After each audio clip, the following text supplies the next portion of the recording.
Él es el profesor emérito de UCLA, ahora está solicitante de la UNAM. Estamos esperando tener la oportunidad de que venga más tiempo a estar en el CIDE, a colaborar en distintos eventos con nosotros en el CIDE. Cambió. Como él lo dice, y yo totalmente estoy de acuerdo, un hijo adoptivo de Luis González. Cuando él estaba estudiando, tuvo la oportunidad de venir aquí a México y pasar veranos haciendo investigación bajo la tutela de Luis. Después estuvo ya en investigación para la tesis más tiempo trabajando con Luis González, y después ya a Estados Unidos, ha hecho su carrera en Estados Unidos, pero es también como un poco el mismo, uno de los mexicanos de afuera, pero es mexicano, de esta grandísima comunidad de mexicanos que viven en Estados Unidos y que son mexicanos culturalmente, y que son mexicanos por simpatía, por hermandad con México, aunque desde hace muchas generaciones sus familias viven en Estados Unidos. Ha estudiado la historia de la cultura chicana, autor de varios libros, muchísimos artículos, coordinador de muchas colecciones que tienen que ver con la historia y con la cultura de los chicanos, y también crítico de cine y estudioso del cine chicano. Ahora está coordinando y dirigiendo la presentación de una serie de documentales sobre el cine mexicano estadounidense y el mexicano chicano de la familia, que se está presentando en la UNAM, en la biblioteca de la UNAM. Recomiendo que ahí está anunciado esto en un lugar aquí en el CIDE, con muchos libros de paso, si no lo tienen, si les interesa el idioma, de verdad estoy agradecido, señora, aquí. Tenemos la suerte de tener gente como David, con su experiencia, con su sabiduría, que viene y comparte con nosotros. Hay mucha otra gente que no es tan generosa y nos comparte, venga, no viene, lo hace con mucho gusto, con su propia iniciativa, además, su esposo está con David, te dejo la palabra.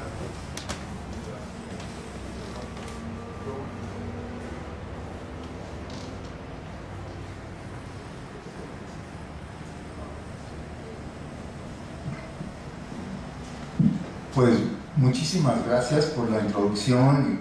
Yo estoy encantado de estar con ustedes porque, como decía el doctor Barón, yo tengo muchos nexos con el CIDE de muchos años, muchas amistades internacionales y ahora en historia, en economía, etc.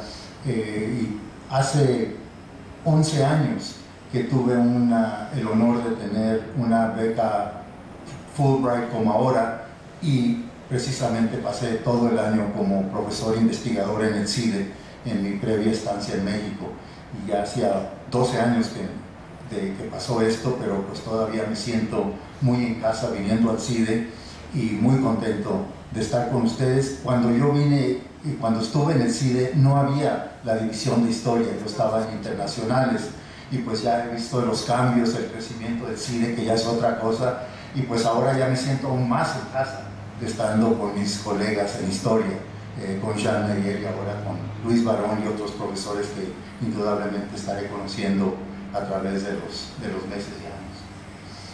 Pues el tema que habíamos decidido para esta plática, Luis y yo, había sido la frontera México-Estados Unidos en el imaginario cinematográfico.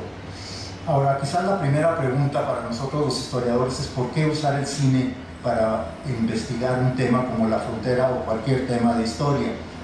Pues esa pregunta yo me la empecé a hacer hace muchos años, cuando estaba yo investigando otros temas más tradicionales de historia cultural de México, y mi gran mentor, aparte de Luis González, en el tema histórico, digamos en los estudios culturales, aunque pues él no lo definía exactamente así, fue alguien que es tan conocido para ustedes como para mí, Carlos Monsiváis, que fue mi amigo y mi mentor toda mi vida de adulto y desde que ingresé a la academia.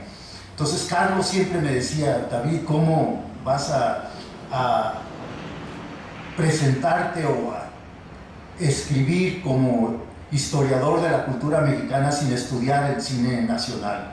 Es un tesoro nacional y pues por mucho tiempo lo escuchaba Carlos, pero no lo tomaba tanto en cuenta, hasta que poco a poco, a través de su sabiduría y sus escritos y sus pláticas de tantos congresos que coincidimos, pues me di cuenta que no nomás tenía la razón, sino que es una fuente que a veces nosotros los historiadores la ignoramos, que ante todo lo que presenta el cine como la literatura son las historias personales, o sea, lo humano de un tema que nosotros los académicos pues lo escribimos, lo científico, la narrativa, los datos, los eventos, pero las historias personales se reflejan, a mi ver, particularmente bien en el cine y en la literatura, porque son las historias de los individuos, de los partícipes que nosotros a veces escribimos, pero no con digamos, la visión de por dentro o la visión personal como lo hace el cine.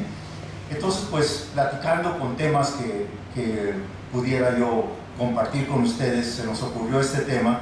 Entonces, lo que quiero hacer, el formato de la conferencia la quiero seguir de esta forma. Quiero hacer una breve presentación de la frontera en general y luego, pues, me he dado cuenta que es casi, pues, innatural hablar del cine sin verlo.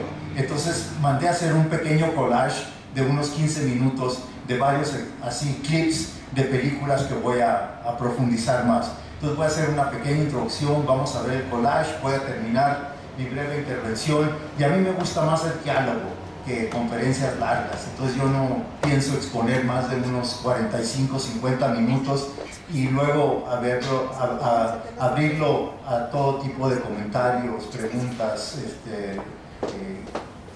interrogantes, inquietudes que ustedes tengan. Entonces, si les parece, pues así seguiremos el formato de la plática de hoy. Como sabemos, la frontera México-Estados Unidos es una zona geográfica única, yo diría, en el mundo. Única en el sentido que tenemos dos países, dos sistemas que a la vez tienen ciertas semejanzas en lo más inmediato y lo más comprensivo, unas diferencias profundas, y es el choque de estos dos mundos y a la vez la interacción entre estos dos mundos. Se habla mucho y se estudia mucho relaciones México-Estados Unidos, pero como dicen los fronterizos, las relaciones México-Estados Unidos no son entre Washington y el DF, no son entre Estado y Estado. Las relaciones México-Estados Unidos en lo diario es exactamente en la frontera, donde el mundo anglosajón, el mundo norteamericano, lo anglosajón, se enfrenta al mundo mexicano, latinoamericano, y ese resultado de estos choques han creado una zona única en todo sistema. Claro que existe la línea divisoria, como bien sabemos, pero en términos culturales, en términos sociales, es totalmente invisible esta línea. Hay totalmente una interacción de infinitos niveles entre las ciudades fronterizas, El Paso, Juárez, Tijuana, San Diego, Los Laredos, Los Nogales, etcétera, que la intimidad y la relación es algo muy único. También tenemos que tomar en cuenta que la región fronteriza tiene una larga historia, mucho antes en su identidad, en su formación social, que la guerra del 47, que marcó la línea formal divisoria. Tiene que ver, y pues aquí no tenemos tiempo de repasar la historia en una humilde plática, pero tiene que ver desde la formación de las provincias internas y cómo el norte de México se formó muy distinto, muy alejado, muy independiente del centro de México, y cómo esa cultura, esa sociedad incluso tenía más nexos con lo norteamericano antes de la sección de Texas y la guerra del 47, que lo tomamos en cuenta. O sea que esa región empezó a tener sus particulares características desde el periodo colonial del Imperio Español, y por otro lado también las particulares del lado norteamericano, que era una zona muy descuidada, muy poco poblada, hasta después de la guerra del 47. Incluso el oeste, como se conoce en el imaginario norteamericano, no empezó a popularizarse sino hasta el descubrimiento del oro en California. Lo irónico del caso, fíjense, una de las grandes ironías de la historia, que descubren oro en California un año después de la guerra del 47. O sea, fíjense hasta qué mala suerte tuvo México, que no descubrió oro antes de la guerra del 47 en California. Quizás hubiera no necesariamente cambiado todo, pero sí hubiera cambiado algunas cosas. Entonces con el descubrimiento de oro se empieza hay este gran gold rush, como le llaman, y vienen muchísimas gentes a buscar oro después de que se acaba esta búsqueda y esta exhaustiada búsqueda del oro. Pues mucha gente se quedó en California principalmente, y luego pues se forma el ferrocarril, y luego bueno, pero ese es tema para otras pláticas de la formación del oeste. Pero como saben ustedes, el oeste es una parte muy fundamental de la historia norteamericana de todo West, ya incluyendo, para ustedes que están aquí en la división de historia, deben conocer el término The Western History, ¿no? Dentro de la historiografía norteamericana hay toda una corriente historiográfica muy conocida, muy renombrada, que sigue muy activa, y ha habido muchas corrientes y todo, pero el oeste es una parte muy importante. Y bueno, hablando de cine, ya regresando un poco a mi tema, uno de los géneros principales y quizás el género más auténtico de la cinematografía norteamericana es el western. Como ustedes saben, ha habido 1000 westerns. El west es curiosamente una parte importantísima del carácter nacional de Estados Unidos y de la identidad norteamericana. No nomás el westward movement, sino todo lo que representa la imaginación del oeste, la última frontera, como ellos le llaman, the last frontier, que fue el West. Y curiosamente, cuando los historiadores estudian el West, dicen que los westerns se deberían nomás de centrar en el periodo como de 1870 a principios de siglo, pero los westerns tratan desde mucho antes hasta mucho después, y miles en medio de todo eso. Entonces, bueno, ya centrándonos en el tema en sí de la frontera vista del cine, del imaginario cinematográfico, lo que voy a exponer es 3 cinematografías que se han enfocado en el tema de la frontera. Hay 3 cines totalmente independientes que tienen obra importante, interesante, con diferentes valores artísticos, con diferentes valores históricos, con diferentes perspectivas, pero de todos modos una corriente cinematográfica importante en 3 cines diferentes, y de eso va a ser la gran parte de mis comentarios. Los 3 cines obviamente es el cine norteamericano, el cine mexicano, pero una tercera corriente, y para mí la más importante, la más interesante, la más sugestiva, la más creativa, es la visión de la frontera por el cine chicano. Entonces voy a hablar de los 3 cines. Ahorita vamos a pasar al collage para darles una idea de clips de algunas de ellas, y luego me voy a enfatizar en las características y la visión de estos 3 cines brevemente, porque pues no tenemos tiempo para más, pero sí hablarles de los valores y las limitaciones de cada uno de estos 3 cines.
ladies and gentlemen, and members of the graduating class of the Pacific Night Law School, whom it has been my duty and pleasure to guide along the paths of legal life.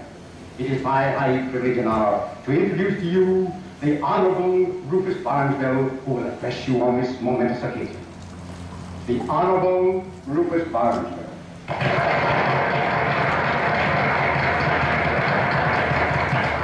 It is my privilege and honor to address you, gentlemen, as you step toward the new careers for which you've toiled and suffered and sacrificed. Your fathers and mothers and your friends may well be proud of your courage, your determination, your will to succeed.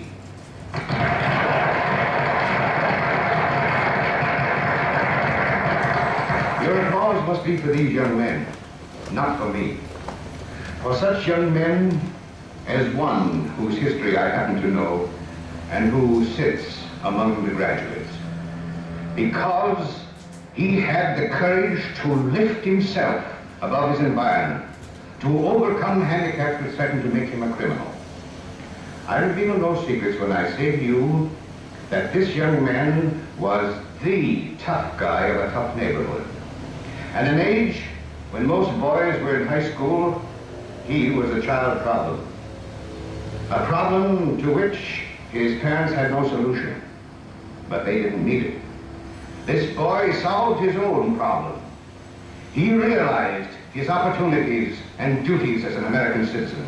And with that realization came ambition, which has led him to toil at the hardest manual labor by day so that he might study and arrive at the point in his career at which he stands now. That young man, ladies and gentlemen, sits there, Johnny Ramirez.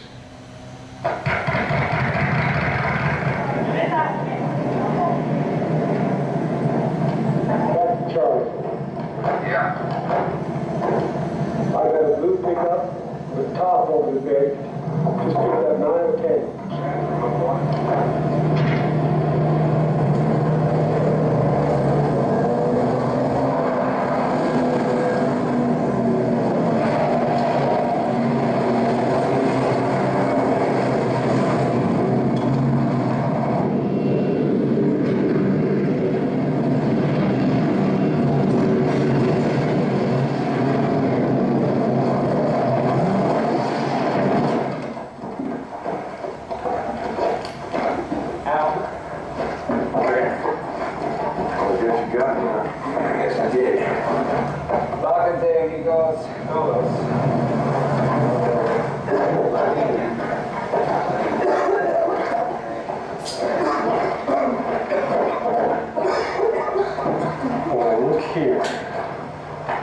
Nice work, Charlie. This old boy and his amigos must be running 10 loads a week. Hey, I don't know nothing, man. It's just work for me. Oh, yeah, I know. Yeah. I'll take it from here. Where are you taking it? Back to the station. You take care of the wet.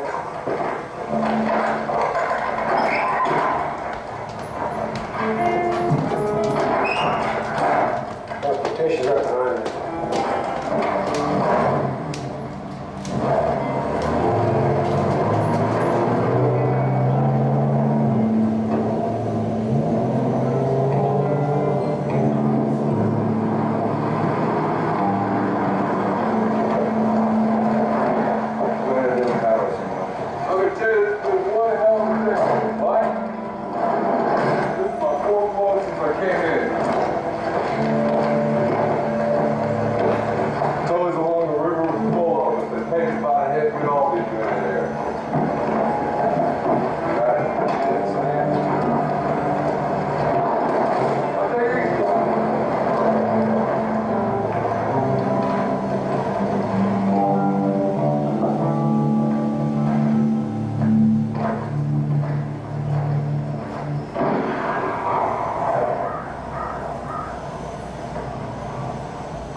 ¿Y qué? ¿Va a del otro lado? ¿Y el papel? Está bien. no firman las otras de aquí a que los arregle. Tony. Nací en la frontera de acá de este lado puro mexicano.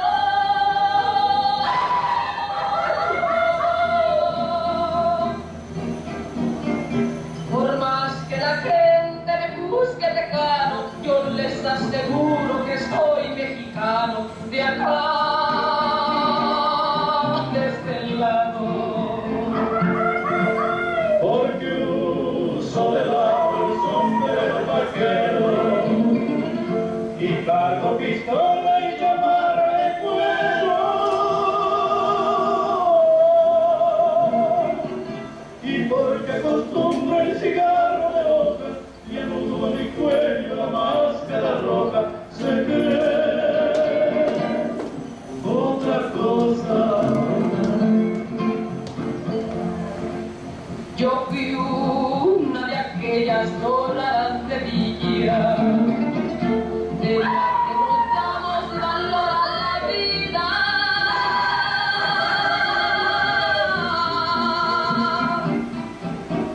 De las que a la guerra nos lleva nuestro hombre, de las que morimos amando y cantando. Yo soy de ese bando. Cuidado, Valentina, mi fiel soldadera, que por decidida llegó a coronero.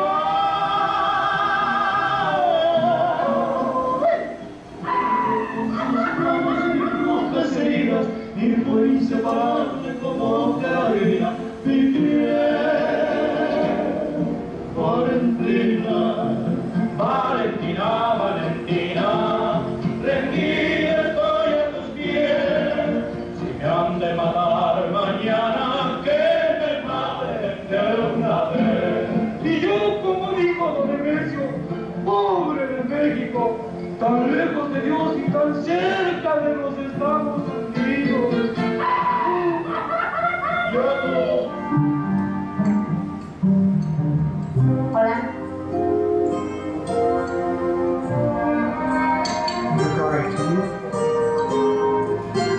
¿No tienen agua?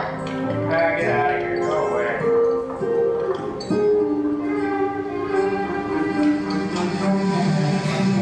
Crime is on the rise because they break our laws, and men, there are so many of them in our jails that there isn't any room for American lawbreakers.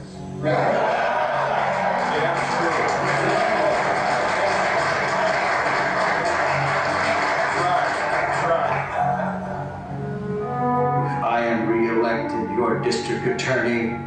I pledge to get tough with our deportation program and to have every Mexican illegal who is caught shipped across the border on the same day.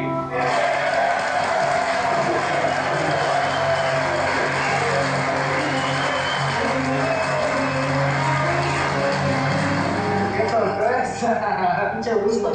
¿Cómo estás? Que mira, primo, ¿cómo estás? Mira, mi esposa la mis primos María y Pedro de Ciudad Juárez. Mira, saluda a tus tíos, no seas ranchero.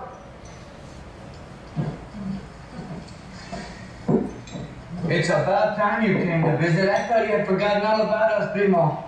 ¿Cómo crees que nos vamos a olvidar? Pedro and I were inseparable growing up in El Paso. ¿Y cómo está la familia? Más o menos, más o menos. El ranchito no muy bien. Oh. Well, don't worry about a thing. Esta es su casa, primos. You can stay here as long as you want. ¿Verdad, Matilde? Sure. Se queda. Gracias, de veras. Gracias. Boy, do I miss that new ranch.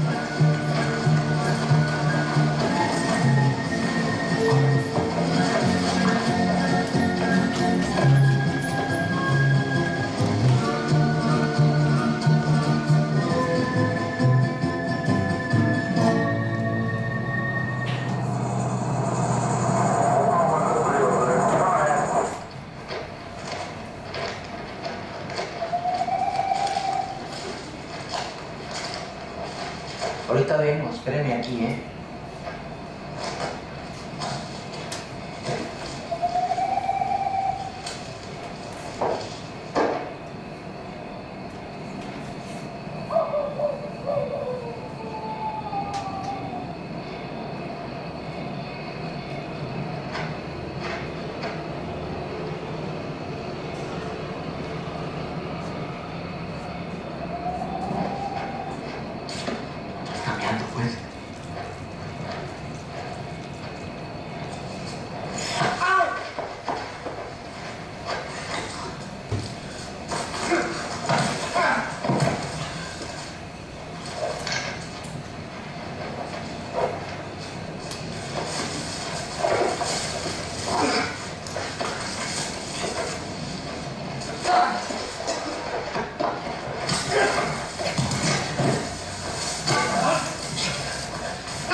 Para robar hay que joderse mucho. Me cae de madre que estás cabrón, hijo. Total, ¿cuánta lana traes? ¿Lana? Pues dinero, pues, pendejo. ¿Qué no hablas español? Ah, 1,500 pesos. ¿Qué? Me lleva la chingada. Pues no, que traes un chingo. Es un chingo. Vete a la mierda.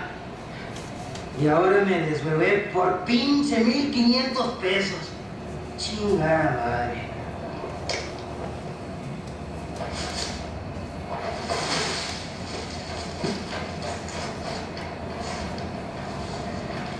¡No se mueva!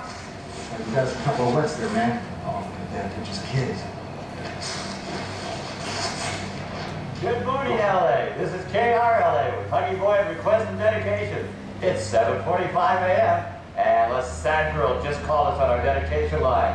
She wants to dedicate a song to all the homies stationed in Japan, all the guys in the service.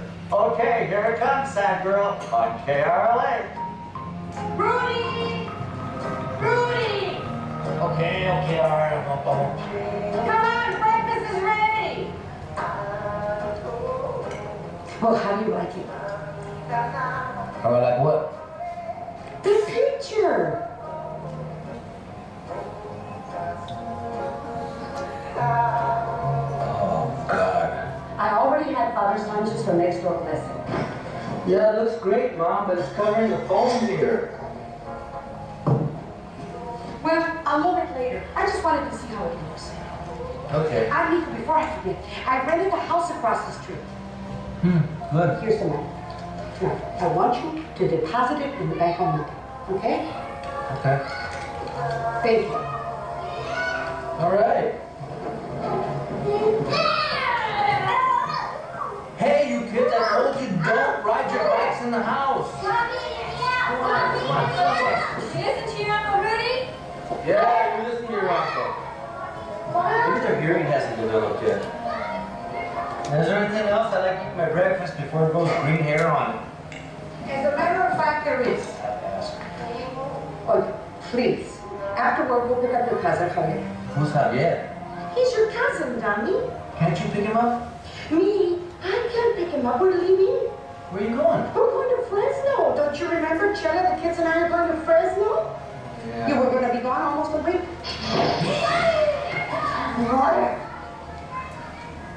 Okay, all right. Well, where do I gotta go? It's a toy factory on South Anderson Street, downtown Los Angeles. And he doesn't even speak any English. Oh, great. Well, you know my Spanish isn't that good. Don't worry about it. You'll be just fine. Oh, one small detail. What does this guy look like? His name is Javier Morales. Oh, rocket scientist, huh? Well, just ask for Javier Morales. How many can there be? If I were only 50, it's a slow day at the border. Thank you, Nico. We're going. Bye-bye. I'm gonna go to work. Good luck, Mom.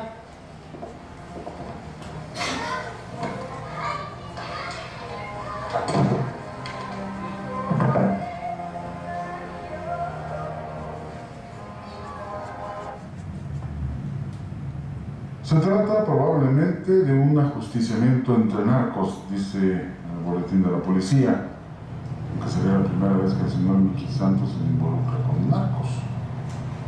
En fin, que hace una semana lo encontraron muerto y ¿cuál es lo único que tiene un grado de certeza de la muerte? Bueno, una nota ligera relativamente. La empresa Kikai, filial de Toyota, se retiró hoy temprano de su maquiladora en el Parque Industrial Juárez. ¿Qué le parece? Lo bonito de ser transnacional. Si el paisaje se pone medio feo, cierra la puerta del edificio que rentabas y a otro lado del mundo a buscar la misma mano de obra, el mismo proletariado barato. Bien, regresando a la nota roja, hoy se proseguían los trabajos de excavación en la fosa común clandestina, recién descubierta hace 3 días allí en la cima misma de Lomas de Poleo. Comunidades de conocimiento común, se desconoce casi todo al respecto de cómo, cuándo y quién descubrió el sitio, y se desconoce completamente todo de cuándo y por qué existe esta fosa, de donde hasta ahora se siguen extrayendo cadáveres de mujeres. Previsiblemente en el lugar se apersonaron algunos periodistas y previsiblemente se presentaron también las madres de negro. Usted las conoce, son las mujeres parientas de las muertas, asesinadas, desaparecidas. Y asimismo se presentó el novísimo comandante de policía, que siniestramente desde su nombramiento se parece cada vez más viejo comandante. Bueno, buenos días, Juárez. Con estas muertas novísimas, el número de asesinadas sube a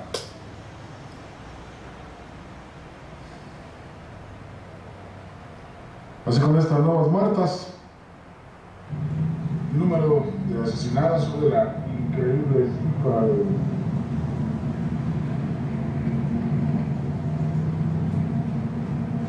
la subcomandante Blanca Bravo, que ha correspondido de su cargo. A ella que ya nunca veremos de manera de Dios. Juárez. No lo demores.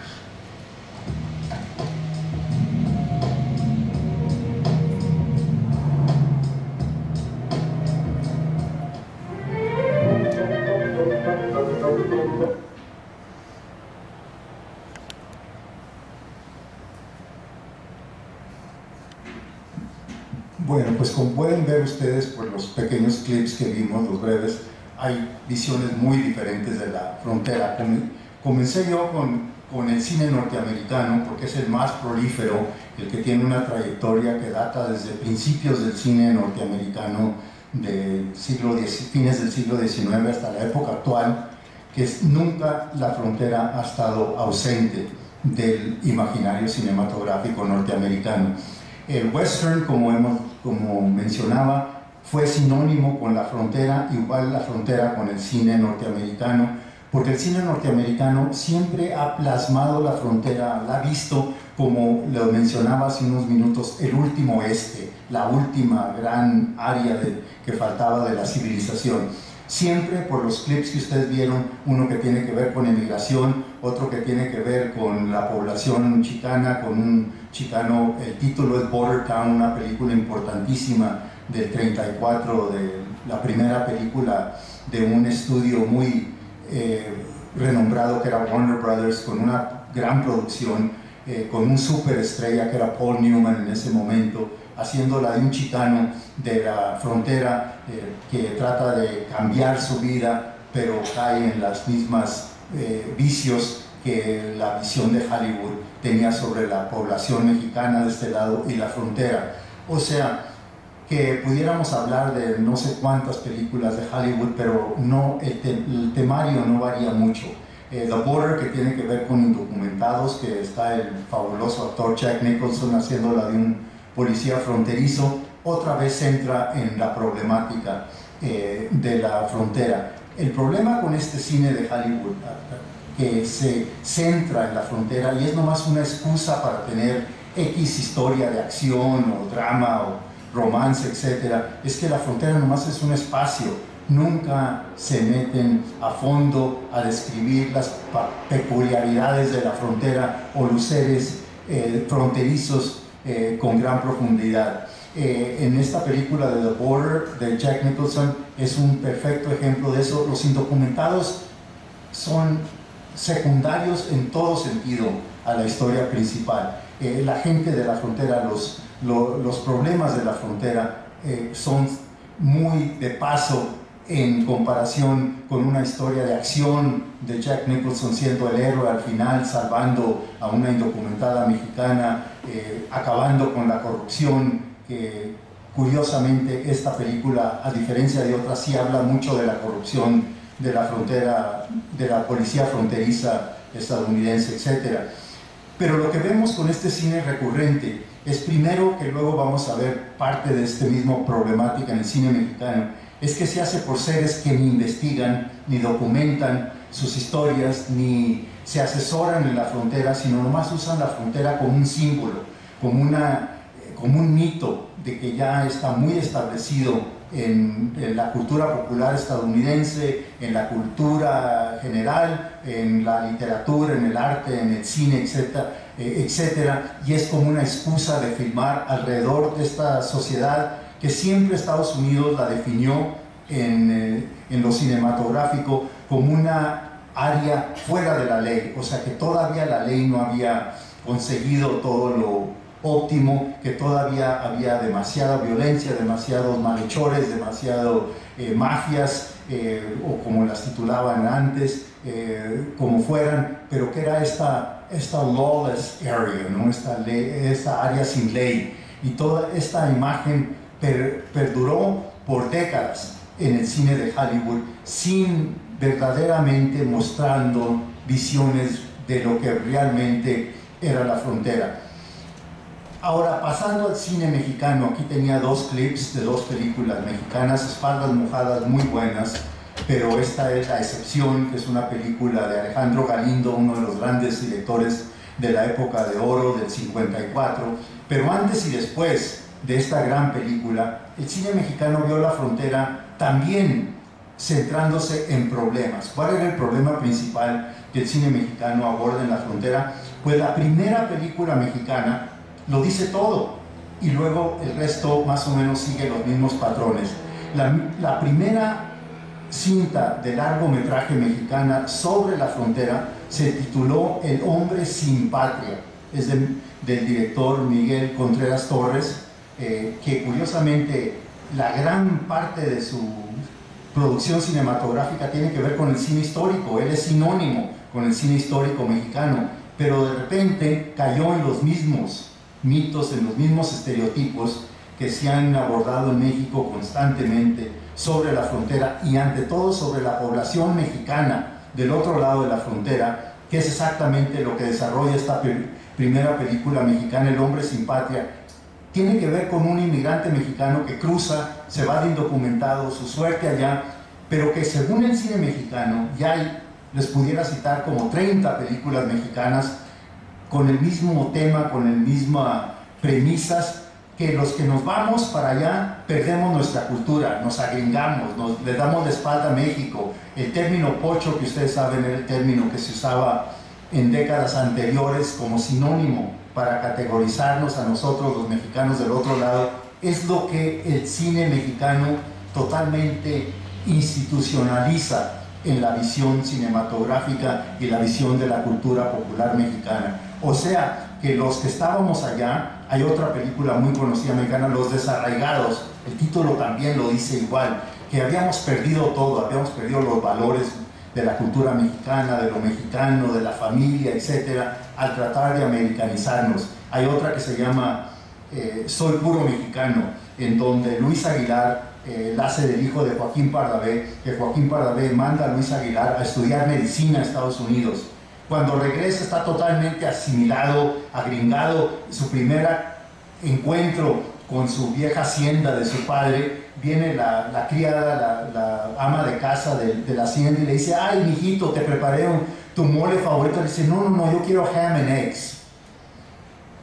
Y así va toda la historia hasta que, bueno, al final tiene un final feliz, se viste de charro, canta como conocemos a Luis Aguilar, retorna a lo mexicano y cambia de ser y todo esto. Pero digo, esta es la idea que perduró en el cine mexicano hasta, digamos, los 70, que cineastas empezaron a tener otra visión de la frontera. El otro gran problema con el cine mexicano de la frontera que eran cineastas de aquí de México, del centro de México, como aquí están las escuelas, aquí están la mayoría de los cineastas, se formaron aquí, su visión era muy del centro de México hacia la frontera, con todos sus prejuicios y sus ideas. Un claro ejemplo de eso es la película El Jardín de Edén, de la excelente realizadora María Novarro de Danzón, de fama de Danzón y de Lola, que son excelentes películas, pero El Jardín de Edén, María Novarro no entendió nada sobre la frontera. Las tres historias que narra son totalmente estereotipadas, los personajes no les cree uno, la problemática es muy superficial, y también esas fueron las fallas de gran parte del cine mexicano sobre estos temas, excepto que ya estamos viendo nuevos realizadores que van a la frontera, que hacen investigación, que cercioran. El último clip que mostré de cine mexicano, una película que se las recomiendo, es una película muy dura, muy fuerte, que se llama Traspatio, que tiene que ver con los femicidios en Juárez. Una espléndida película. El guión fue hecho por la dramaturga muy renombrada Sabina Bergman, con una gran investigación, muy sensible, muy fiel a los hechos, una historia que representa toda la impunidad, toda la indiferencia hacia esta tragedia universal. Yo diría que no nomás es una tragedia de Juárez o de la frontera, sino el número de mujeres que han sido asesinadas y siguen siéndolo, y hay una impunidad tremenda de las autoridades que lo demuestra Traspatio a la perfección. Este es uno de los grandes logros del cine contemporáneo mexicano sobre la frontera México-Estados Unidos. Ahora, pero estas son excepciones, como les digo, Espaldas Mojadas, Traspatio. La gran parte de la producción mexicana se centra, obviamente, lo que les narraba, en estereotipos, en una visión muy superficial, una visión que no nos dice mucho, que nos reitera visión como de Octavio Paz en El laberinto de la soledad, su primer capítulo, o muchos otros escritos que hablan sin tener la más pálida idea de cómo de veras somos fuimos los mexicanos en Estados Unidos. A mí lo que me molesta mucho de este cine, en lo particular y en lo personal, es que a la vez que nos representan así, si uno ve la historia verdadera de lo que fueron los mexicanos en Estados Unidos, allá todo teníamos excepto lo agringado. Lo agringado eran unos sectores muy chicos, de clase media alta, clase alta, que eran una insignificante número en décadas pasadas. Y el grueso de nuestra población, ¿por qué creen que todavía se siguen celebrando tradiciones mexicanas? ¿Por qué creen que nunca se erradicó el español? A pesar de toda la americanización que se nos forzó, de todas las campañas de americanización que fuimos víctimas, pero nunca nos dejamos que perdiéramos la mexicanidad. Eso es lo que a nosotros, los investigadores, los académicos, los artistas, como que resentimos mucho de México, que toda nuestra gestión, y no nomás de ahora, sino históricamente, ha sido por pelear por lo mexicano, y aquí se ha olvidado esa parte del cine, esa parte de nuestra historia, y el cine ha sido uno de los mayores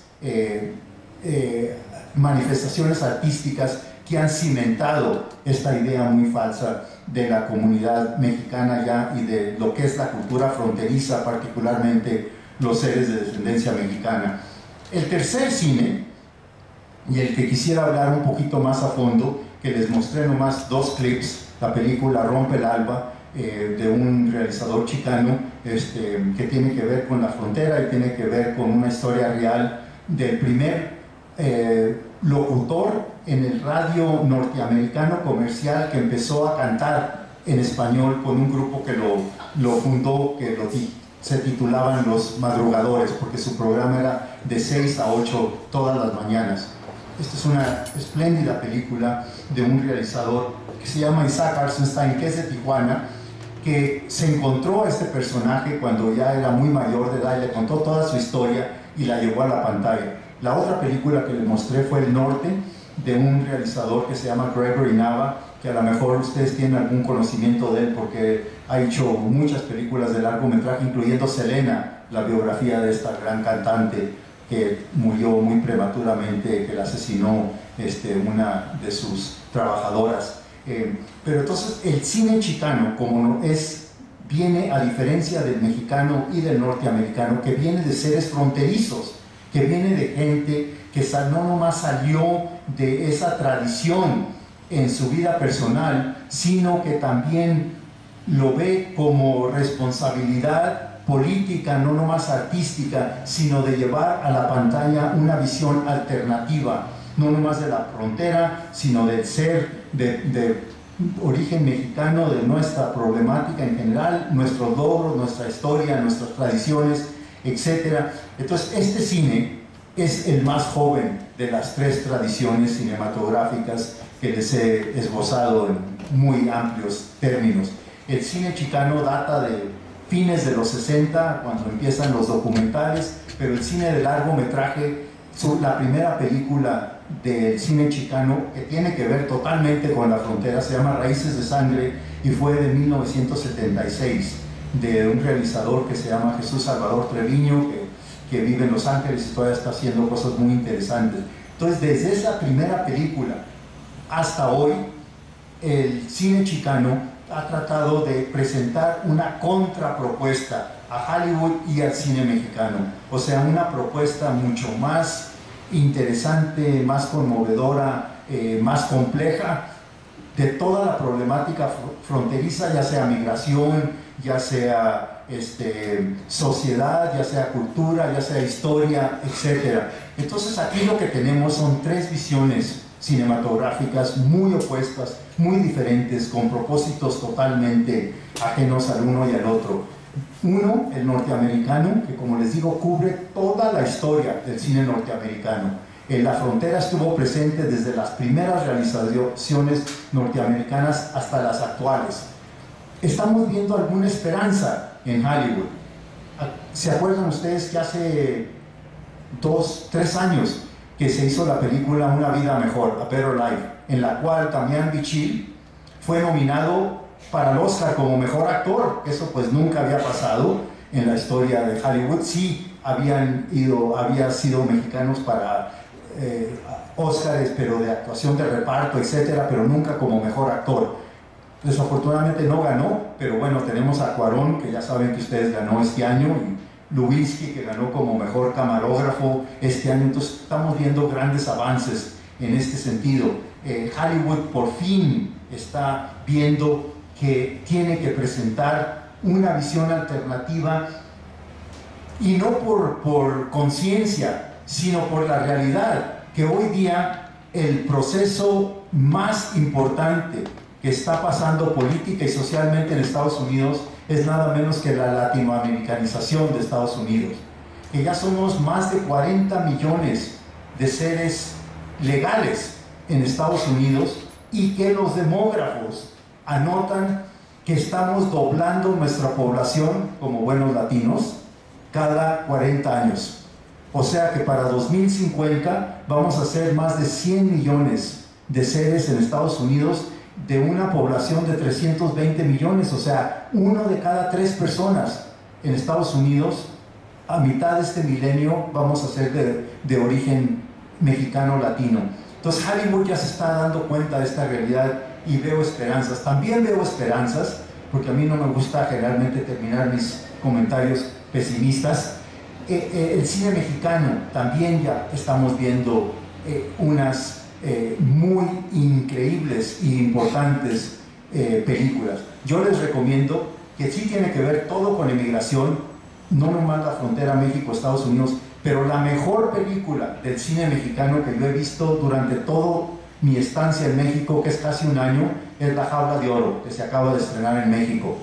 es maravillosa la película. Aunque tiene que ver con la inmigración centroamericana hacia Estados Unidos, de todos modos tiene todo que ver con fronteras y todo que ver con migración. Entonces, esa para mí es absolutamente maravillosa realización mexicana en todo este tema y todos estos debates. Entonces también estoy viendo esperanzas muy positivas para el cine mexicano, y el cine chicano va a seguir. O sea, para nosotros, como les digo, no nomás queremos hacer obras importantes artísticamente, sino obras importantes que presentan una alternativa al cine comercial. Entonces yo veo que el futuro de la frontera ya va a cambiar de lo que ha sido en décadas pasadas, y ya por fin vamos a tener lo que siempre debería de habernos dado el cine, una visión de una zona tan innovadora que está cambiando cada día, está creando, hasta unos analistas dicen, otro país, que no es ni México ni no es Estados Unidos, sino un país único, que es los 6 estados mexicanos y los 4 estados norteamericanos que forman la frontera. ¿Por qué no paro aquí? Y como les digo, yo quiero mucho más dialogar con ustedes que seguir exponiendo. Gracias, David. Como no tenemos micrófono allá abajo, ¿verdad? Entonces voy a turnar el micrófono para que se pueda escuchar bien. ¿Alguien tiene comentarios, alguna pregunta?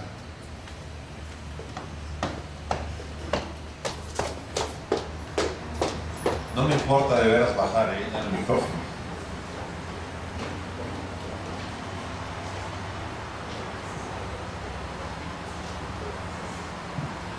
Hola, ¿qué tal? Soy Clara García de la División de Historia. Muy interesante.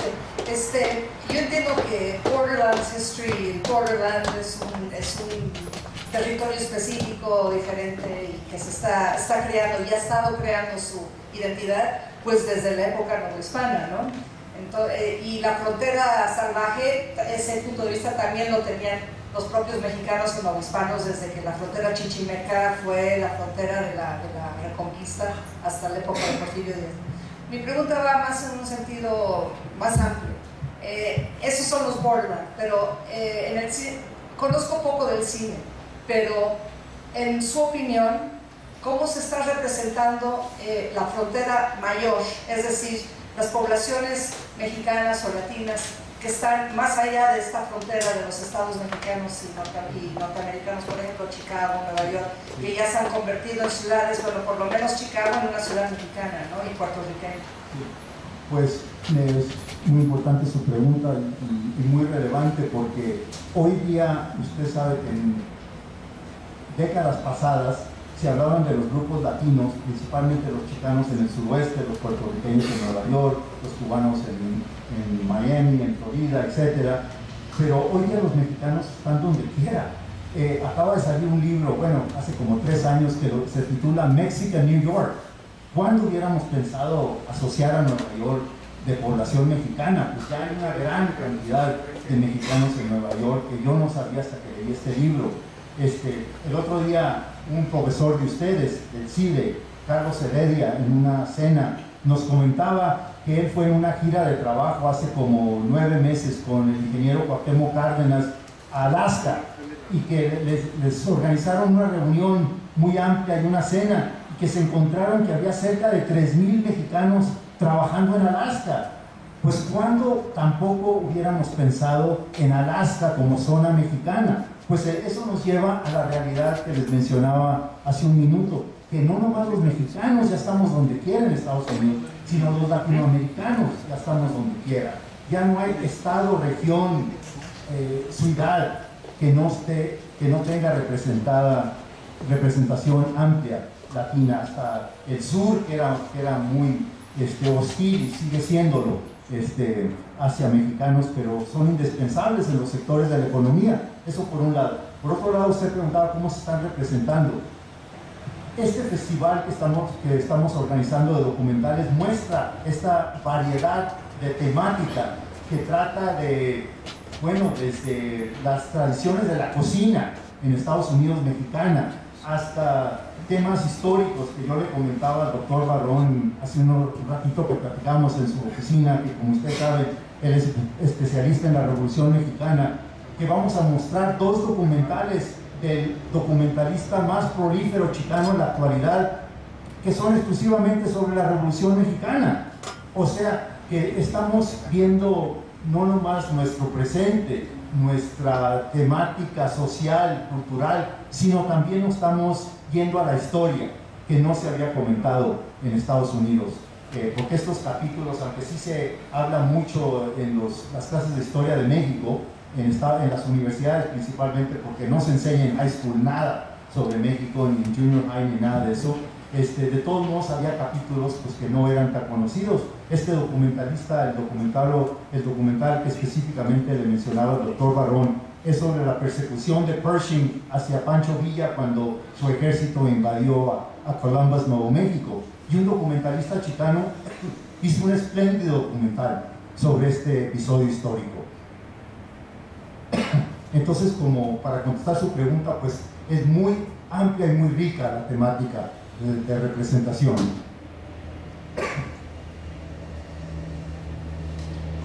Buenas tardes, mi nombre es Arturo Pisterna, estoy en la maestría de Historia Internacional.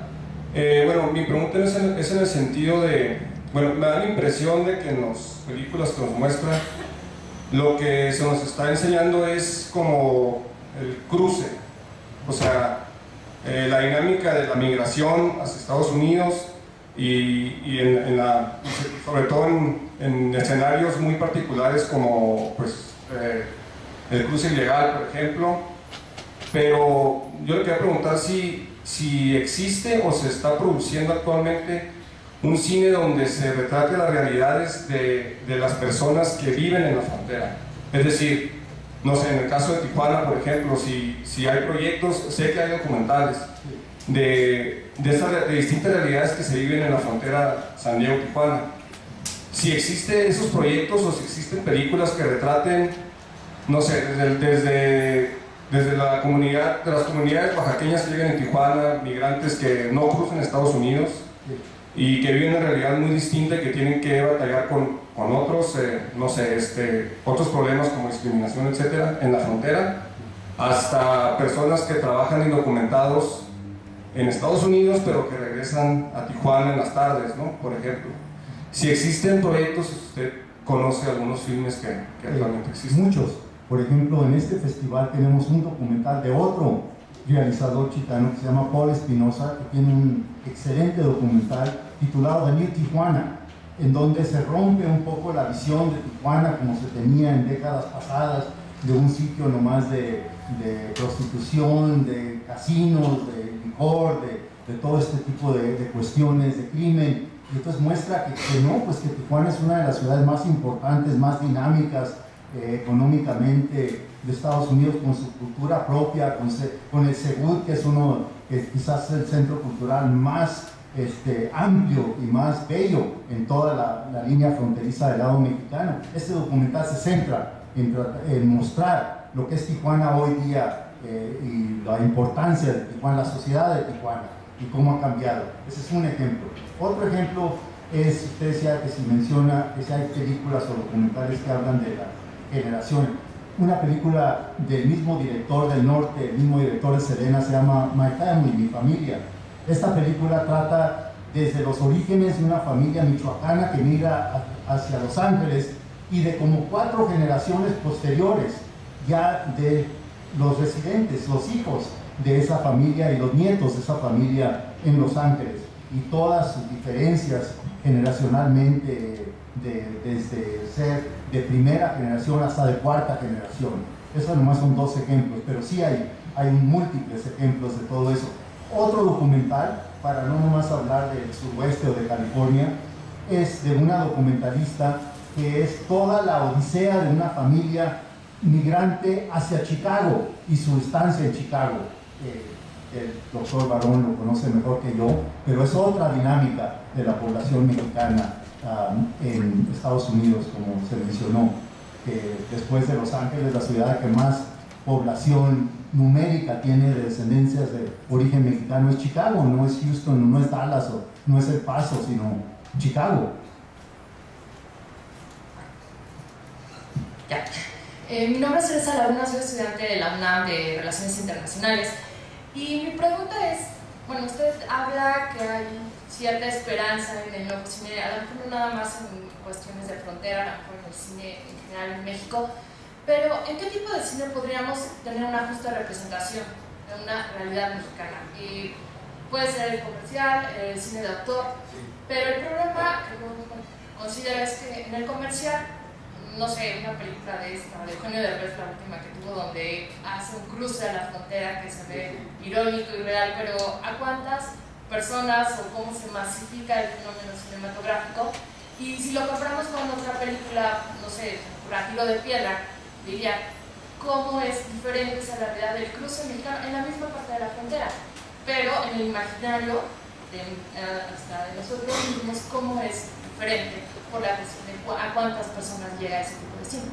Sí, bueno, yo creo que todavía al cine le faltan historias que narrar sobre no nomás el proceso de migración, sino la frontera en sí, pero pues yo le diría que veo yo muchas líneas muy positivas del cine actual mexicano que tienen que ver con una película que me pareció muy interesante, No quiero dormir sola, que tiene que ver la relación entre pues dos mujeres, ¿no? la abuela y su nieta, que también pues da otra visión, y yo la encuentro la representación de la nieta muy semejante a mis alumnas de la UNAM precisamente, y de estas nuevas generaciones como ustedes, y de sus inquietudes, su visión, su trato personal y todo eso. Ese es nomás un ejemplo, ¿no? Que sí veo que claro, tenemos dos cuestiones aquí que están en contraposición. Uno que es el cine comercial, que pues ellos, ante todo, la taquilla es lo que importa, ¿no? Que tiene que ser rentable la película, porque tenemos que reconocer que el cine de todas las manifestaciones es la más cara de todas las manifestaciones culturales y artísticas. Pues cuesta mucho dinero hacer una película. Hoy día se calcula que mínimamente cuesta $1,5 millones hacer una película de largometraje en México, no en Estados Unidos, que es el triple en Estados Unidos. Entonces, la gente que invierte ese dinero obviamente lo quiere reponer ese dinero y sacar una ganancia. Entonces, pues aquí se encuentran con una fórmula que tienen que atender, que sea rentable su cine, ¿no? Que dé dinero, que tenga buena entrada, buena recepción de público. Y aquí pues nos encontramos con un dilema de todos los cineastas que quieren hacer cine y que quieren narrar historias más interesantes. Por ejemplo, Sutsu, que a mí me parece que es la obra culminante del cine chicano hasta ahora, no tiene nada que ver con frontera, tiene que ver con Los Ángeles, tiene que ver con los pachucos en la época de los 40, pero para mí es así una magistral obra. Fue un fracaso de taquilla.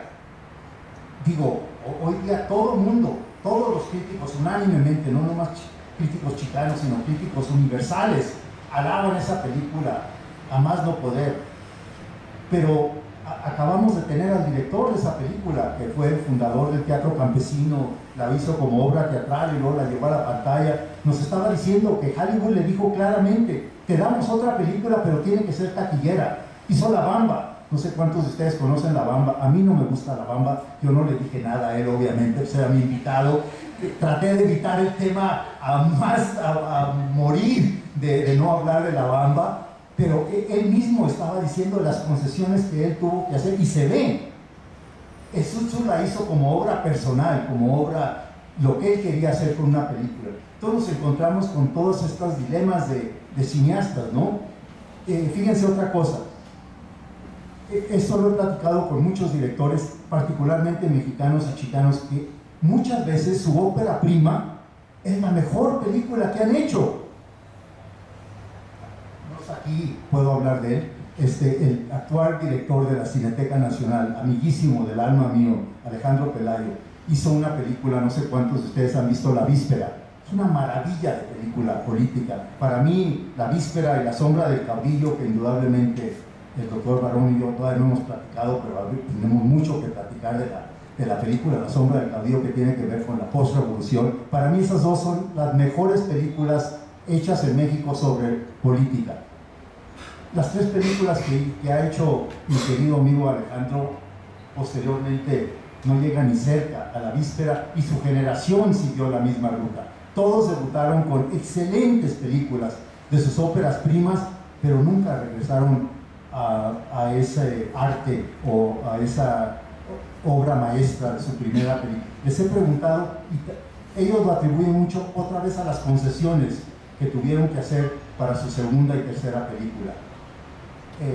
El cine chicano, gente como Robert Rodríguez, el director de Machete, bueno, él decidió que se va por esa ruta, ¿no? Seguir la violencia, seguir los efectos especiales.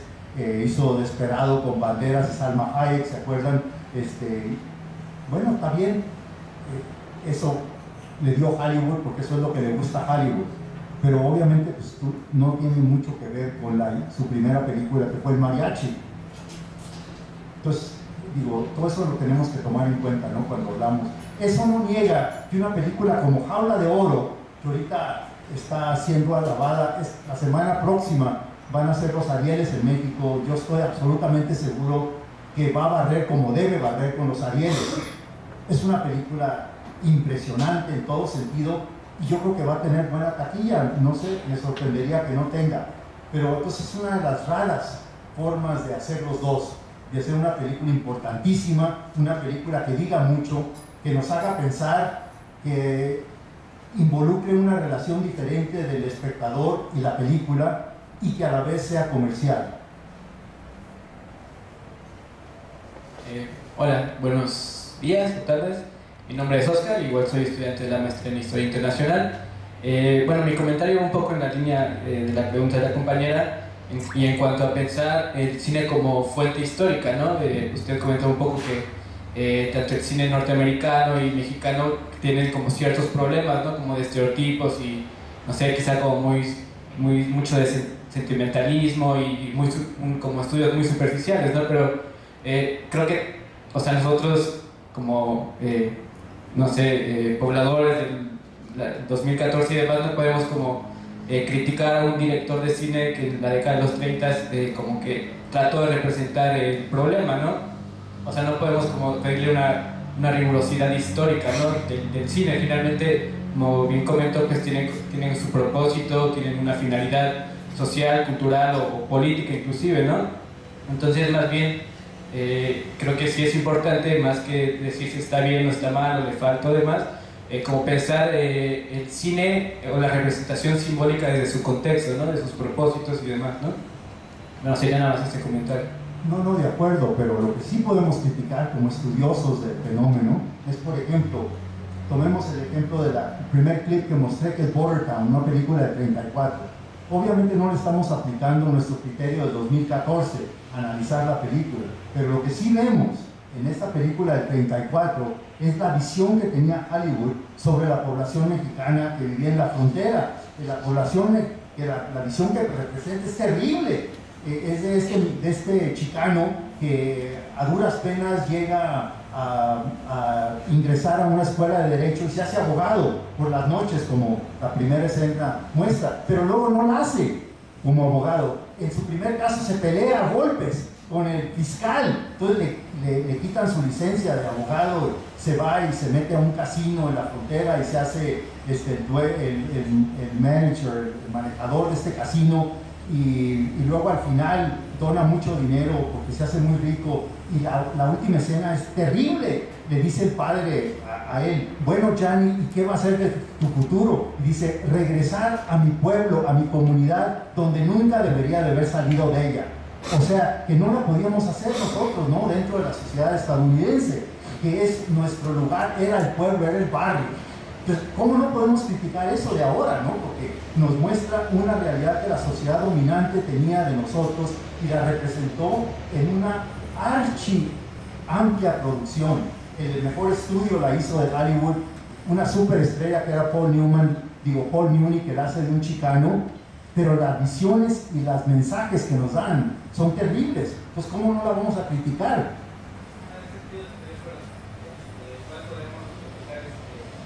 Como esta dicotomía, ¿no? De barbarie y como de la civilización, ¿no? Igual, digamos, tiene un trasfondo, ¿no? Un toque como del mexicano que va a territorio norteamericano y que nomás no, pues como comentan, ¿no? Nomás no la hace, ¿no? Sí, bueno, también me refería, por ejemplo, ¿cómo no vamos a criticar esas películas como las que mencionaba de Luis Aguilar y Joaquín Pardavé, que el mexicano que vaya pierde su cultura, se asimila, se agringa, pierde todos sus valores mexicanos, lo bonito de la tradición familiar? O sea, es ridículo. Nunca fuimos así allá, ¿no? Hola, ¿qué tal? Mi nombre es Marco, también de la maestría en Historia Internacional. Y bueno, pues serían dos comentarios y una pregunta como cerrando. Entiendo yo el cine, muchas veces lo que hace es reflejar estereotipos, ¿no? Y con lo que usted mencionaba al principio de que el imaginario de la frontera siempre ha estado en la lógica del pensamiento norteamericano desde los principios de la cinematografía, pensando también cómo este imaginario ha permeado en tantos niveles. Por ejemplo, yo lo que estaba pensando como en las caricaturas, ¿no? O sea, la figura de Speedy González, ¿no? Como es un claro ejemplo de lo que debería ser el mexicano, obviamente muy caricaturizado. Después usted mencionó dos conceptos que a mí me parecieron como bien interesantes, que es el de la americanización y después el de la latinoamericanización, ¿no? El primero de ellos yo lo pienso en figuras, por ejemplo, como la del Pachuco, ¿no? Tengo entendido que el curso que está dando en la Filmoteca justo atraviesa por esta cuestión del cine y analizar la figura del Pachuco y del Chicano, ¿no? A lo mejor si nos pudiera hablar un poquito más de la figura del Pachuco en el cine.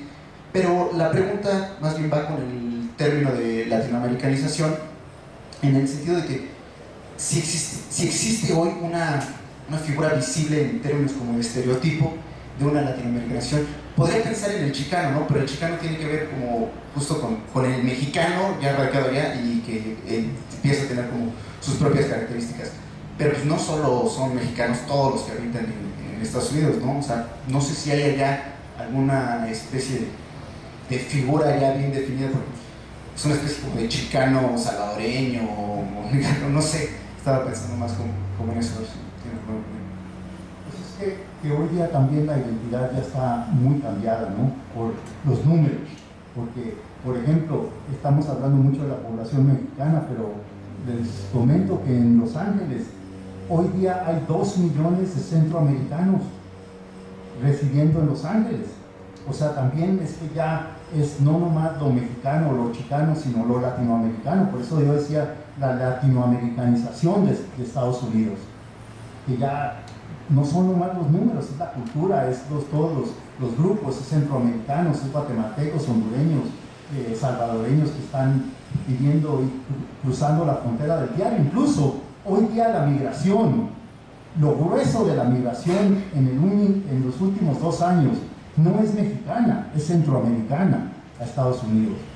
La mexicana incluso ha bajado casi a nivel 0 hoy día, pero los centroamericanos se la siguen jugando gruesísimo a pesar de las trabas, de los coyotes, del costo, de la violencia, de la política antimigrante, de los muros, el número de policías fronterizos. Todo eso se la siguen jugando los centroamericanos. También a pesar de toda la opresión que lo vemos claramente en películas como, hablando de cine, de Sabina Rivas y La Jaula de Oro. Gracias.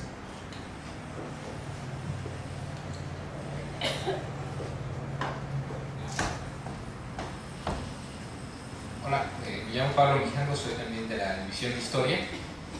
Me ha parecido muy interesante su charla y la pregunta que quería hacerle es si hay alguna diferencia en la representación cinematográfica de México o de la frontera que se hace en Estados Unidos, más que de México, de los inmigrantes mexicanos, frente a la representación que se hace de otros inmigrantes, porque lo que más o menos se puede ver es cómo la representación dominante en Estados Unidos siempre el inmigrante mexicano, lo latino, la frontera es siempre lo opuesto a aquello que Estados Unidos pretende ser, ¿no? Entonces, si Estados Unidos es la ley, México, la frontera es el territorio de la ilegalidad. Si Estados Unidos es el individualismo, México es la familia, la tradición, etc. ¿No? Siempre están estas dicotomías.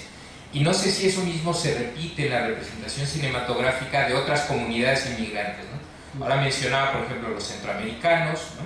Pero también, por ejemplo, los asiáticos, indios, italianos, etc. No sé si hay algún patrón en esa representación del migrante o hay algo muy particular sobre México.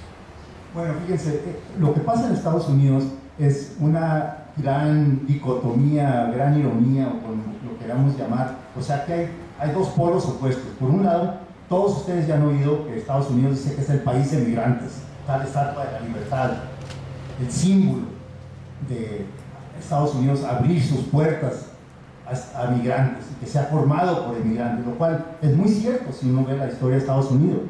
Pero lo que también tenemos que tomar en cuenta es que todos los grupos emigrantes de Estados Unidos fueron cíclicos, excepto los mexicanos.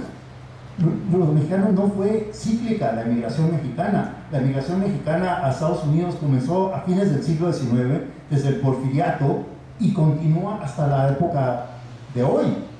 O sea, todo ese periodo ha sido de constante migración, claro, con subas y bajas, con deportaciones masivas en la depresión, en el 54, cuando hicieron Operation Wetback, que deportaron a casi 1 millón de mexicanos, etc.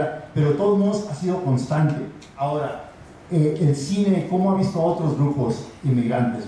Pues no ha habido tanto, fíjese, digo, yo no soy un experto en cine norteamericano del todo, que pueda decir de todos los grupos étnicos que se han representado, pero sí hay libros que dice The Ethnic Image in American Cinema, donde sí estudian a todos estos grupos, y hojeando a esos libros y comparando la representación, bueno, los asiáticos han sido muy estereotipados en el cine norteamericano también, tanto que hasta algunos amigos asiáticos míos han salido de la película porque ya no han podido tolerar los estereotipos allí. Pero emigrantes como tal, bueno, está El Padrino, ¿no?, que eran emigrantes italianos, y luego está el estereotipo que todos italianos eran parte de la mafia italiana, ¿no? Pues también es absurdo, pero digo, con ese tipo de representaciones no le pudiera dar una contestación más autoritaria, porque no he visto tanto cine norteamericano que tenga que ver con grupos étnicos. Sí hay libros, y le digo, pues los conozco, pero no los he estudiado a fondo con la filmografía que ellos anotan.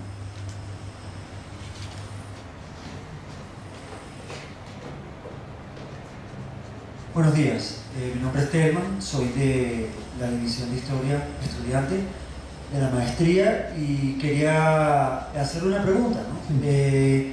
Pues sí, el cine de alguna manera, como es corto el tiempo que tiene que proyectar una película, se usa mucho el estereotipo, símbolos, ¿no?, para transmitir información que en el fondo es complicada, ¿no? Y a veces pues se cae en la caricatura. Yo le quería preguntar si en vez del cine servirnos para estudiar lo que pasa en la frontera, nos puede servir para estudiar desde el punto de vista historiográfico, ¿no?, como datos para saber lo que piensa la gente que no es de frontera sobre lo que pasa en la frontera, ¿no?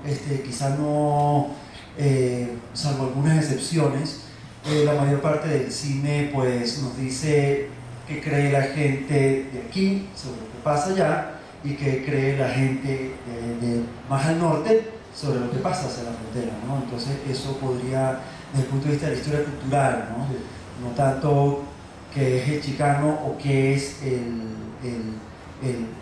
pues el americano de la frontera, sino lo que está pasando en la mente, pues, ¿no?, en la cultura, la imagen cultural, pues, ¿no?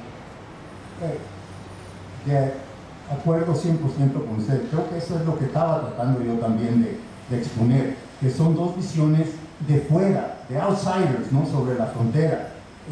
Y eso es parte de la problemática que encontramos con el cine norteamericano y el cine mexicano.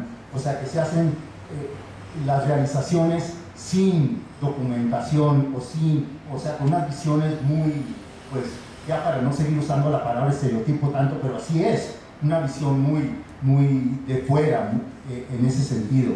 Entonces, yo creo que por eso decía yo que el cine chicano, porque somos fronterizos y somos de allí, crecimos con esa realidad, somos parte de ella. Entonces, los cineastas por eso muestran esa alternativa visión de toda la sociedad, de la cultura, de migración, de historia, etc. Pero la diferencia entonces es según lo veo yo en grandes partes, con excepción de unas cuantas películas que ya hemos hablado, de que ellos parten de esa realidad que es parte de su ser, cuando no es así el caso de la gran producción cinematográfica mexicana o hollywoodense. Y eso que Hollywood no está tan lejos de la frontera, ¿no? Los Ángeles está a 2 horas de la frontera, pero es otra visión del mundo que ellos tienen.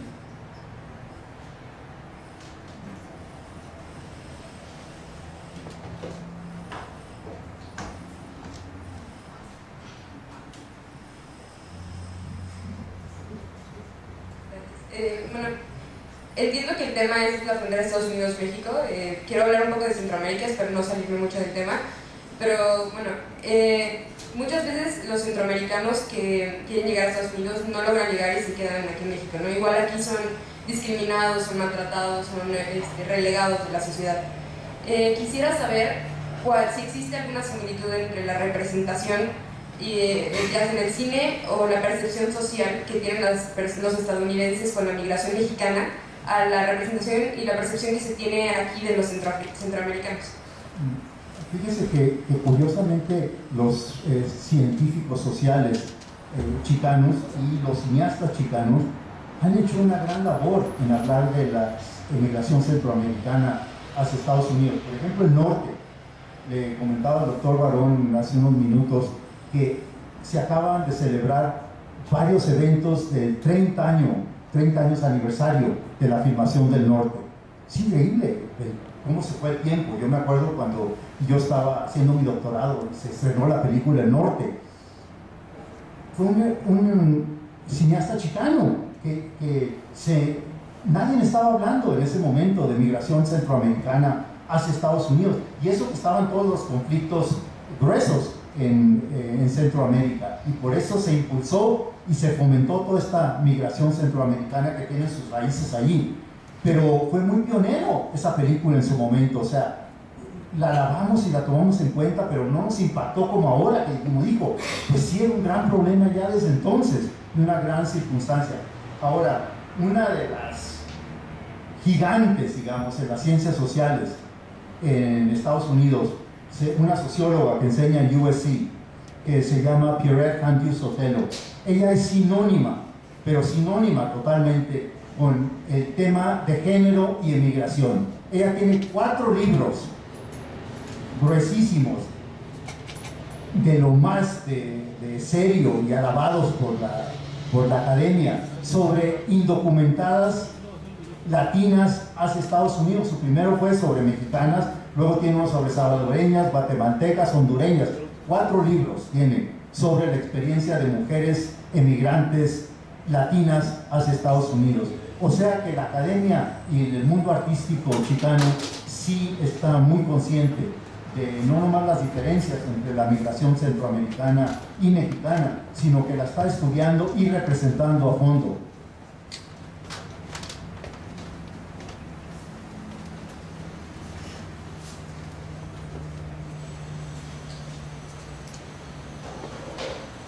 Hola, mi nombre es Jocelyn.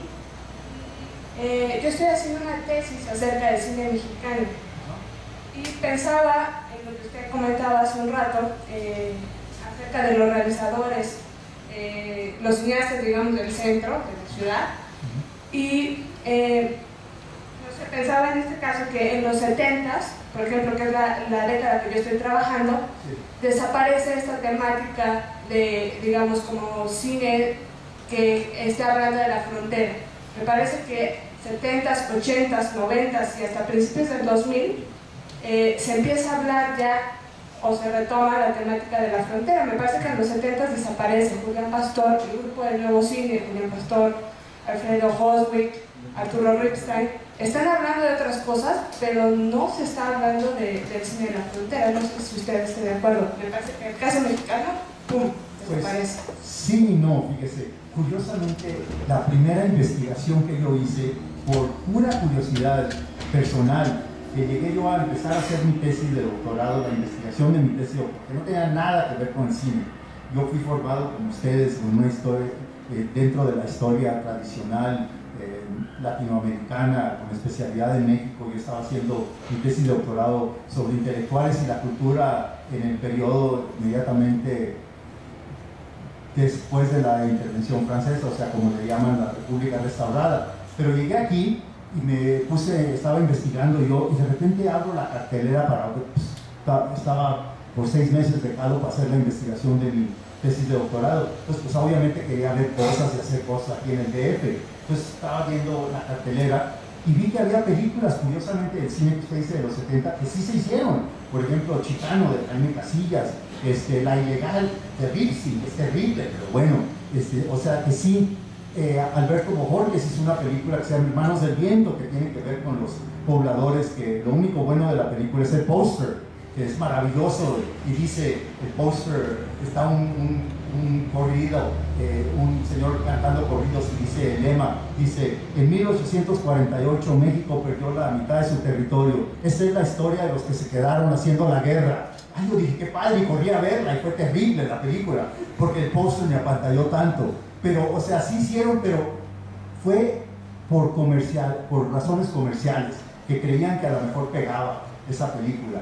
La de Jaime Casillas es terrible, que se titula Chicano, y es una historia maravillosa que la pudiera haber hecho mejor. Es el gran líder chicano Rey López Tijerina, y toda su lucha por las tierras, por la recuperación de las tierras que los chicanos lo perdieron en el siglo XIX-XX. Hubiera sido una gran película si lo hubieran hecho con algo de seriedad y algo de investigación, pero se fueron, no hay ninguna de los 70 que se salve, ¿no? En este sentido.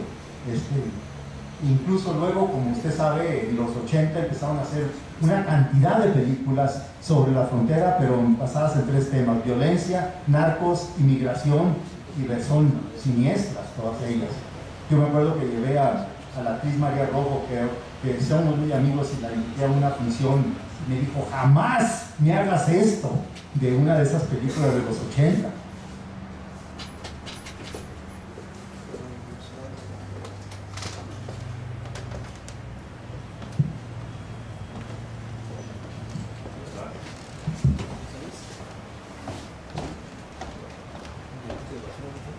Buenos días, mi nombre es Alma Juárez, también de la División de Historia. Mi pregunta es la siguiente: dentro de la función que juega el cine en la constitución de imaginarios, parece ser, por lo que usted nos ha comentado, que en un principio esta función se refería a reflejar subjetivamente los estereotipos que permanecían en el imaginario tanto de México como de Estados Unidos. Sin embargo, en estas últimas películas que menciona, lo que parece persistir es cierta pretensión de denuncia por parte del cine, de rescate de ciertas narraciones que puedan reflejar algunas realidades que han sido de alguna forma ocultadas. Entonces, dentro de la constitución del imaginario de la frontera, ¿a qué cree usted que se deba estas pretensiones de denuncia? O sea, ¿son meramente sociales o responden también a cierta historia del cine y del desarrollo de estas películas? Pues fíjese, no puedo yo hablar por los directores de que estamos hablando, aunque ha habido muchas entrevistas con el director de Jaula de Oro, y ha hablado mucho de sus propósitos, de por qué hizo la historia como la hizo y todo. Pero sí le puedo decir en el caso de Traspatio, porque tuve la buena fortuna de cerrar un curso en UCLA con esa película, y me había llegado el comentario que Ana de la Reguera, la estelar de esa película, estaba viviendo en Los Ángeles permanentemente. Entonces llamé a mis amigos y conseguí su email. Le envié un email a la actriz Ana de la Reguera y le dije: oye Ana, yo soy David Maciel, enseño en UCLA, cierro mi curso de cine contemporáneo con tu película, ¿no pudieras estar libre o tuvieras la disposición de venir a mi clase? Sería muy enriquecedor. Y vino. Entonces nos hicimos grandes amigos y me contó muchísimo del propósito de ellas hacer Traspatio. Como vieron, les mostré un clip y les he hablado muy elogiosamente de esa película. Y ella dijo que ellos habían decidido que este era un problema que se tenía que llevar al cine, o sea, los femicidios en Juárez. Tanto el director Carlos Carrera como ella como actriz, cuando le presentó el papel del director, como Sabina Bergman, la realizadora, la guionista. O sea que todos emprendieron en este equipo de hacer una película altamente de denuncia. No hay, toda la película es de denuncia, desde principio a fin. Pero que ellos se sintieron la necesidad de llevar a cabo esa historia que se estaba olvidando en cierta forma. Entonces, pues yo creo que eso solo lo podrían responder los mismos cineastas, ¿no? De este cine que sí lo estamos viendo hoy día, como La vida precoz de Sabina Rivas, que es una terrible denuncia de Frontera Sur y las condiciones de Frontera Sur. Y bueno, La jaula del oro es lo mismo, ¿no? Ahora, los cineastas chicanos siempre lo han sentido como también posición política de ellos, como les he mencionado en varias ocasiones de esta exposición.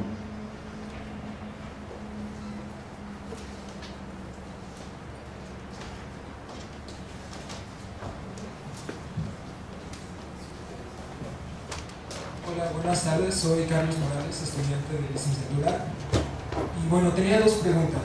La primera pregunta era acerca de esta nueva película de César Chávez, si usted la recomienda y qué opinión tiene de ella.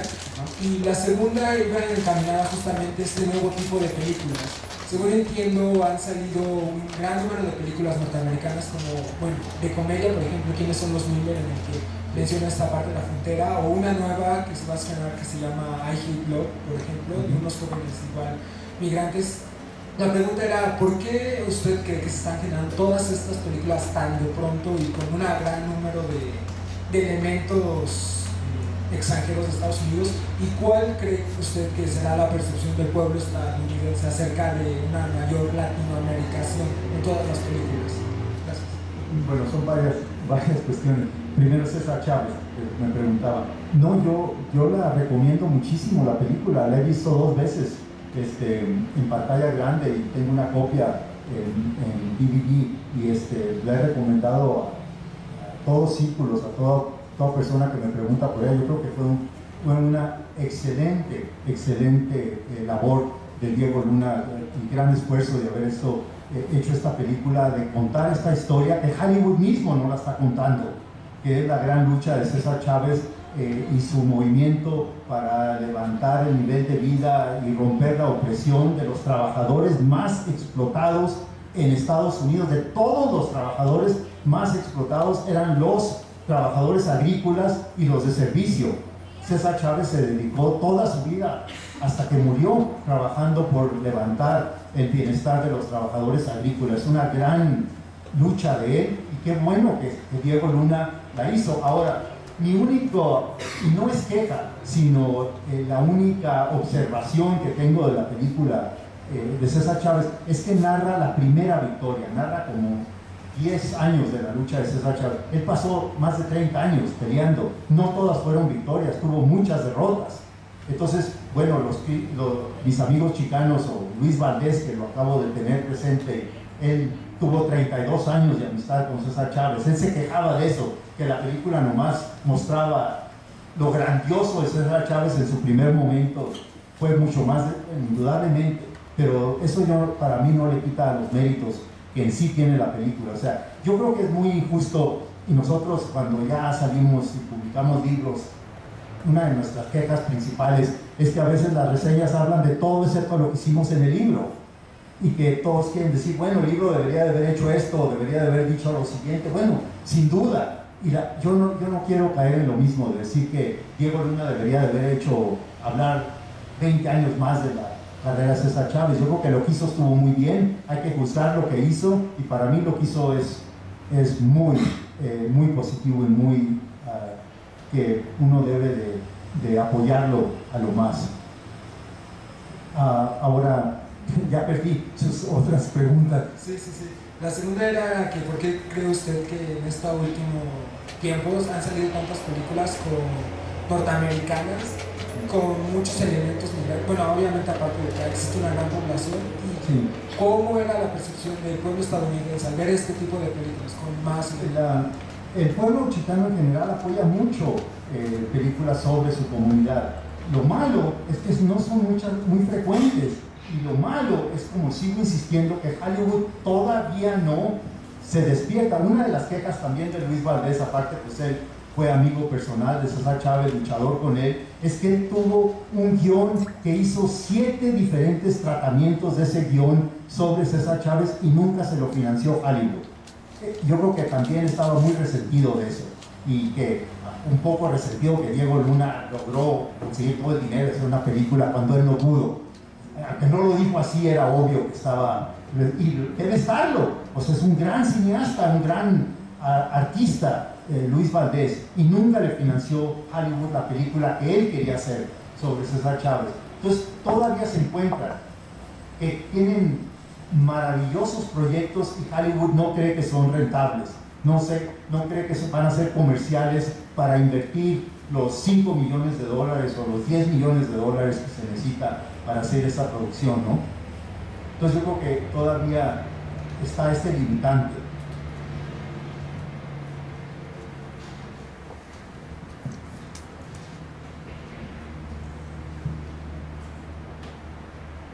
¿Nadie más? Yo no voy a aprovechar de tu generosidad, ya que quieres ir a comer, pero yo no voy a aprovechar. A mí me resulta dificilísimo hacer un análisis del cine mexicano en la época de oro sin tomar en cuenta el nacionalismo revolucionario. Es decir, el Estado está tratando de crear también una imagen del mexicano, un poco lo que decía Pablo, de que hay esta dicotomía, ¿no? De la otra lado de la frontera es la ley o la ausencia de ley creada por la inmigración mexicana, de este lado la cultura. Esta película que has comentado varias veces ya de Luis Aguilar, Primero soy mexicano, se llama, y hay otra que se llama Acá las tortas, de Joaquín Pardavé, que creo que más bien eso es lo que tratan de hacer, ¿no? Decir, bueno, ¿cuál es la esencia de lo mexicano? Independientemente de que estén en la frontera o no, hay esta idea del Estado de crear esta imagen, el nacionalismo revolucionario en ese momento avasalla todo, ¿no? Entonces el cine pues refleja también. Y también lo otro que habría que ver es cuánto dinero el gobierno invierte en películas. El gobierno mexicano, es decir, cuando hay dinero público, ¿no? Ahora hay becas y hay no sé qué, bueno, pues también los intereses se mueven ahí y quizá tiene que ver con la visión que se presenta en el cine. Un programa, no en un poquito posterior en la época de oro, que el Estado interviene cuando entra la primera gran crisis, es en los 50, el Estado mexicano se da cuenta que esta maravilla de obras están en riesgo. Pues juntan un proyecto más a fondo que ya se había mencionado anteriormente, sin mediamiento, y ahí sí el Estado da muchas prestaciones para el cineasta que más aprovechó ese fue Gabatón, o que te puedas decir, comenzando con Macario, que tiene una gran obra, que es su segunda etapa.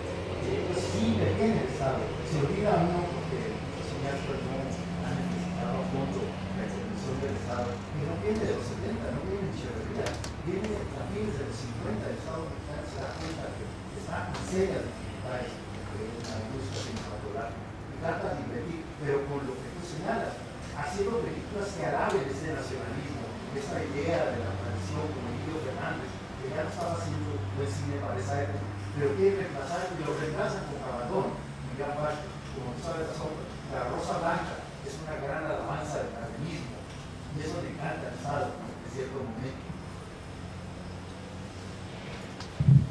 Bueno, pues muchísimas gracias, David, les agradezco a todos por la venida.